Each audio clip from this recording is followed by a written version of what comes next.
Hi, I am Niharika Nanda, and you are listening to Three Things, the Indian Express news show.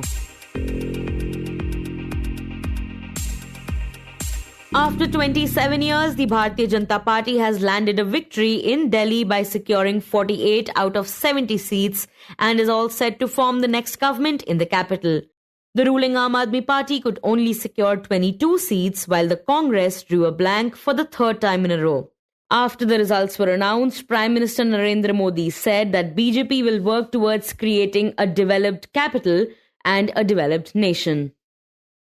हमारी ये विजय नई जिम्मेदारी लेकर आई है।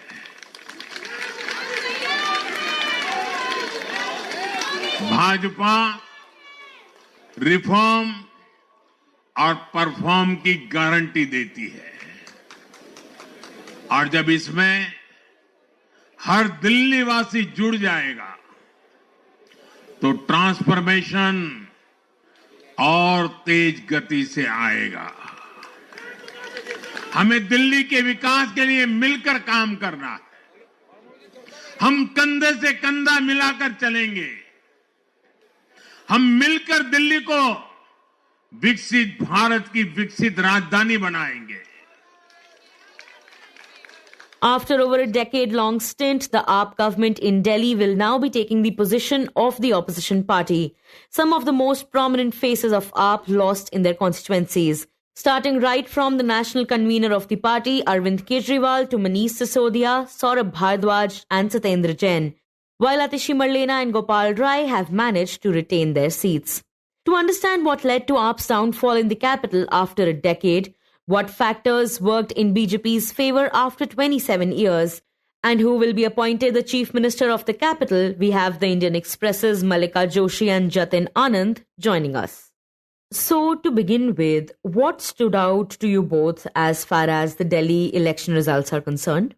So, it was a very, very hotly contested election. The BJP, the Aam Aadmi Party, both had something to prove. The BJP has now come back to power after 27 years in Delhi, in the Delhi Assembly. So, what stood out perhaps was the way the campaign was carried out through the past, for Aam Aadmi Party, almost 3 months, and for the BJP, a month and a half, and in the background, a lot of work went into it. It showed clearly that this election meant a lot to each of the two parties. Definitely both of these parties, which later emerged as the sole sort of contenders for the crown of Delhi, if you will. But it was also supposed to be, at least from the point of view of the Congress, very important for the party which was looking for some sort of a comeback in the Delhi Assembly, which it had ruled for 3 consecutive terms under Sheila Dikshit. But they were not able to do that. So it's also the continuity of the mandate, which is against the Congress coming to power in the assembly or at the assembly level in Delhi. That is also something which Delhi has reiterated through this result yesterday. And starting with the AAP, what do you think were the major reasons for AAP's downfall in Delhi? When our reporters went on the ground, when we went on the ground, the one thing that we heard a lot of people talk about was the poor services, basically something like your potholed roads, dirty water, garbage strewn about. So that seemed to had a big impact on the outcome for the Aam Aadmi Party. A lot of these services couldn't and weren't delivered effectively during their tenure. So that is the one thing. The second thing is that, the middle class seemed to have shifted its vote to the BJP very clearly this time. And I think the budget announcement that there would be a tax rebate for people earning less than 12 lakh rupees per year, that also had a big impact alongside the announcement of the 8th Pay Commission. So these are some of the factors that we could actually sense on the ground. And towards the last month, it became clear that a lot more people are veering towards change than we saw in the previous elections. Absolutely. And also the fact that what the numbers prove, and if we look at the voting percentages and also the kind of seats and the location of the seats, the assembly seats that the BJP got, that the Aam Aadmi Party got, there seems to be a clear, a decisive sort of, like just like Mallica said, it is certainly decisive. And the issues over which people voted, they also happen to be very tangible issues of development of, like she cited the example of potholed roads and also the basic civic amenities that exist in Delhi and their condition. It was certainly that. नमस्कार, आज दिल्ली के चुनाव के नतीजे आए हैं और जनता का जो भी निर्णय है, जनता का जो भी फैसला है, उसे हम पूरी विनम्रता के साथ स्वीकार करते हैं। जनता का निर्णय सर माथे पर। मैं भारतीय जनता पार्टी को इस जीत के लिए बहुत बहुत बधाई देता हूं और मैं उम्मीद करता हूं कि जिस उम्मीद के साथ और जिस आशा के साथ लोगों ने उनको बहुमत दिया है, वो उन सभी उम्मीदों और आशाओं पे पूरा उतरेंगे। That was AAP's national convener Arvind Kejriwal congratulating the BJP for their win. And Jatin, as you said, development has been a major topic for the BJP during their campaign. So now that it has won in the Delhi Assembly elections, what would you say were the factors that worked in the party's benefit? Like you rightly pointed out, it is development and the promise of taking the development of Delhi further from where it has allegedly been stalled over the last decade or so. That was the cornerstone of the BJP's promises. Over and above the fact that they promised continuity in the welfare schemes which were put in place and were effectively being implemented by the Aam Aadmi Party over its tenure since the last 10 plus years. Over and above that, the BJP seems to have been able to effectively communicate to the people of Delhi that these issues are there, that these schemes exist, these amenities are there, but if we come, we will be able to implement them more effectively. When we come, or if we come, we are going to remove them, not the schemes. We're going to remove the alleged corruption component in these schemes. And also that entire narrative which the BJP has had in this city.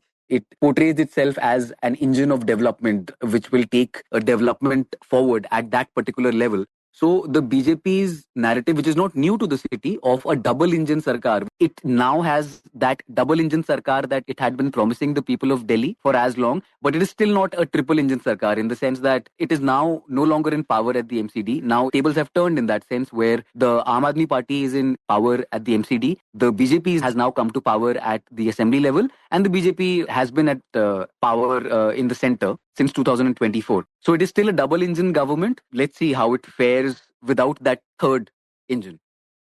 साथियों, टूटती सड़कें, कूड़े के ढेर, sewer overflow और प्रदूषित हवा, दिल्ली की जनता इन सब समस्याओं से त्रस्त रही है।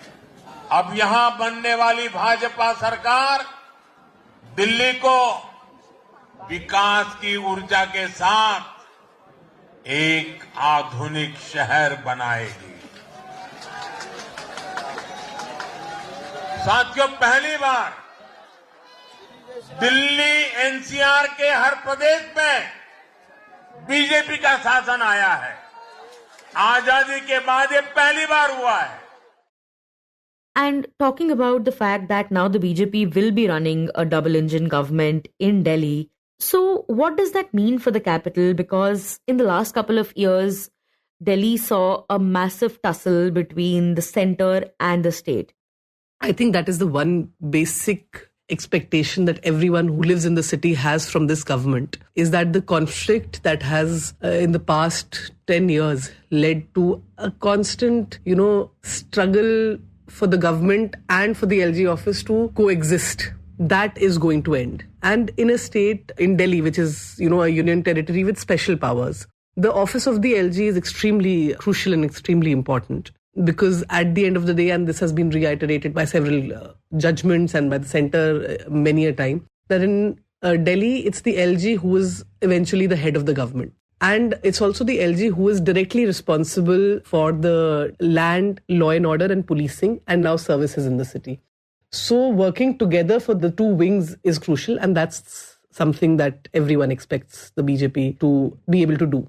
And Jatin, would you like to add something to this? Absolutely. This, I believe, it was also one of the core issues that was part of the Bharatiya Janata Party's messaging while it was campaigning for the Delhi Assembly elections. And in fact, if we kind of delve slightly further into this, we will also be able to see that the BJP was trying to and seems to have succeeded in turning this argument, basically flipping this argument or flipping this allegation which was made by the AAP against the BJP, saying that accusing the BJP-led center of stalling its work, stalling its schemes, stalling anything of consequence which it wanted to deliver in Delhi through the LG, which it appoints. The PM and the BJP, we know for sure, had flipped this allegation against the Aam Aadmi Party itself by saying, listen, we want to do this. We want to, for example, implement Ayushman Bharat. We want to implement schemes like the Pradhan Mantri Awas Yojana and others in Delhi, but you are not letting us do it. So this entire allegation, this entire negative politics accusation was something which both sides used against each other.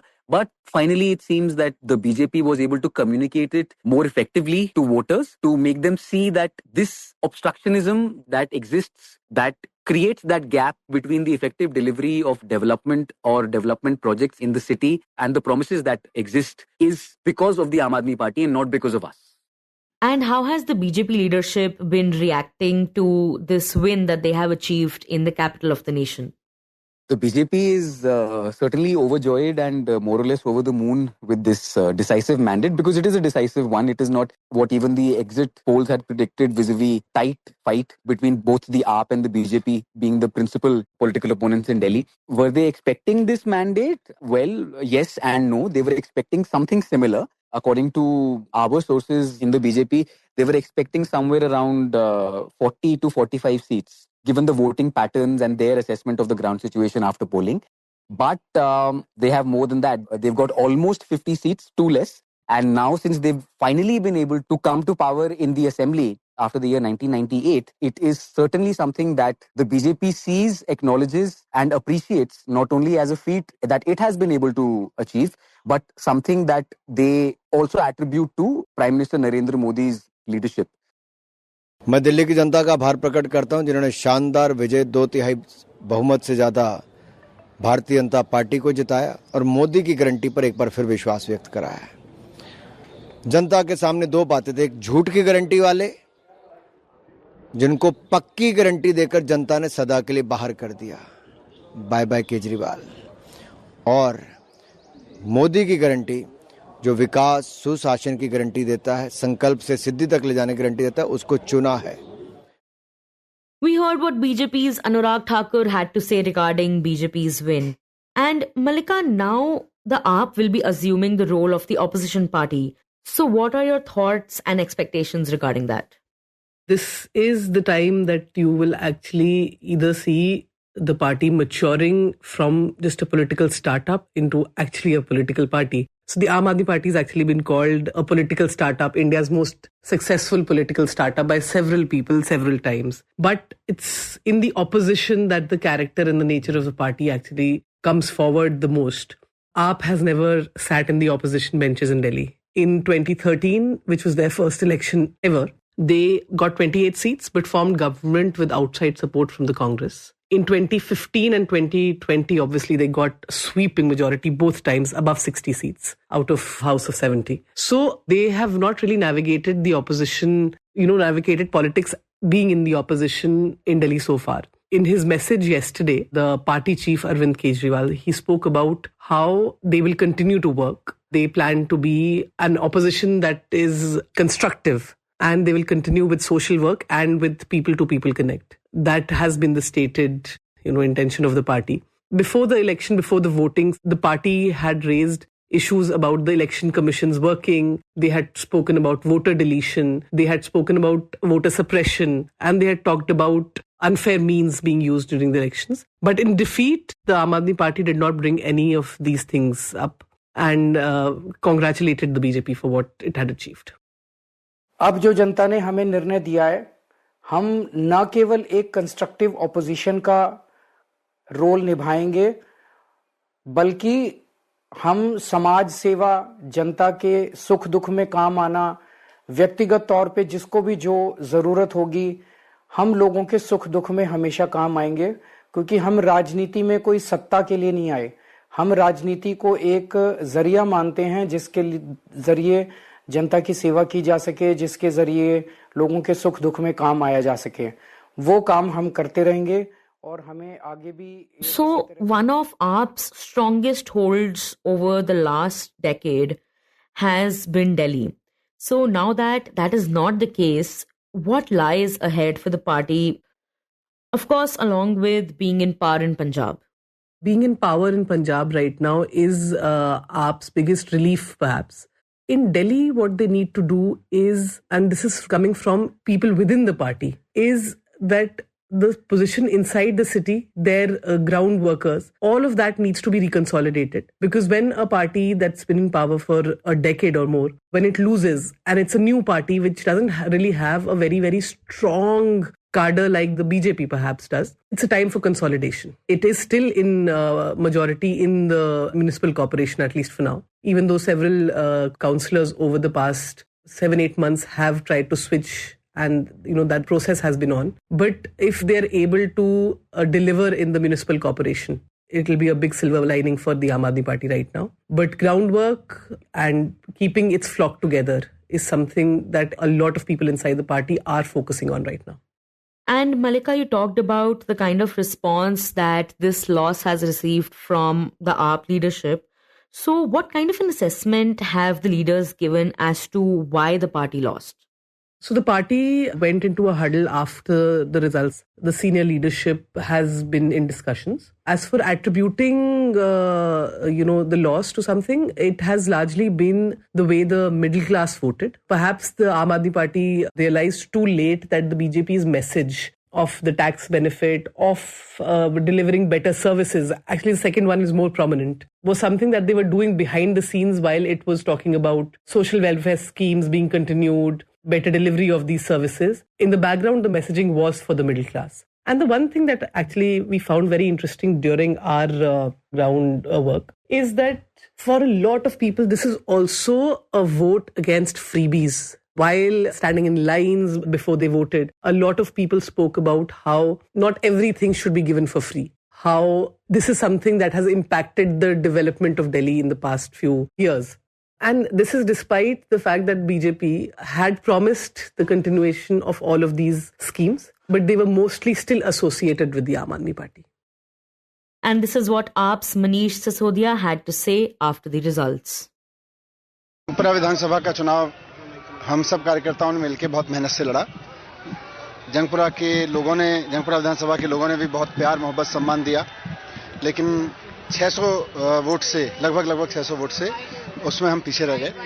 तो मैं जो candidate जीते हैं उनको बधाई देता हूं और उम्मीद करता हूं कि जंगपुरा की समस्याओं को वो हल करेंगे. जंगपुरा के लोगों की जितनी भी चीजें हैं उनको हल करेंगे. बाकी तो अब बाकी देखते हैं. Right, and as far as we understand, all big names from the AAP lost in their constituencies, except of course Atishi Marlena and Gopal Rai. So how would you say were they able to maintain their seats? For Atishi, again from ground reports, it was clear that during her tenure as an MLA, she was extremely accessible to the people. So that certainly worked to her advantage. And there could be several reasons. In areas like Govindpuri, which is a mix of unauthorized colonies and JJ colonies, she does enjoy huge support. But it's not limited to just that. It's also, she has managed to create goodwill among most of her electorate, even though her winning margin is not very big. But to be able to retain her seat at a time when leaders like Arvind Kejriwal, Manish Sisodia, Saurabh Bhardwaj have all lost, it is definitely something that she has managed to do that no one else has. And she and Gopal Rai, both. Niharika, just to add to what Mallica was saying, Atishi, and also if we look at the entirety of this phenomenon of, all these big Aam Aadmi Party leaders losing, including Kejriwal himself. And on the other hand, however, the slight silver lining that leaders such as Atishi and Gopal Rai have been able to retain their seats. This also is a very important factor which underlines the way Delhi voted in these elections. People have voted on the basis of work. They voted for issues. They voted for their individual candidates. There was no particular wave for any party. Had that been the case, the BJP would have seemingly or should have logically won more seats than it did. There was no wave. Had there been a wave, all its leaders would have won out of sympathy for or out of support or due to support for the party per se. So this also is a very significant development when it comes to voting patterns and assessing those voting patterns. सबसे पहले तो मैं कालका जी विधानसभा की जनता का धन्यवाद करना चाहती हूँ जो उन्होंने मुझ पे भरोसा दिखाया. मैं अपनी पूरी टीम का धन्यवाद करना चाहती हूँ जिन्होंने बाहुबल, गुंडागर्दी, मार पिटाई का सामना भी करते हुए जमीनी स्तर पे मेहनत करी और जनता तक पहुंचे। बाकी दिल्ली की जनता का जनादेश है, हमें जनादेश स्वीकार है।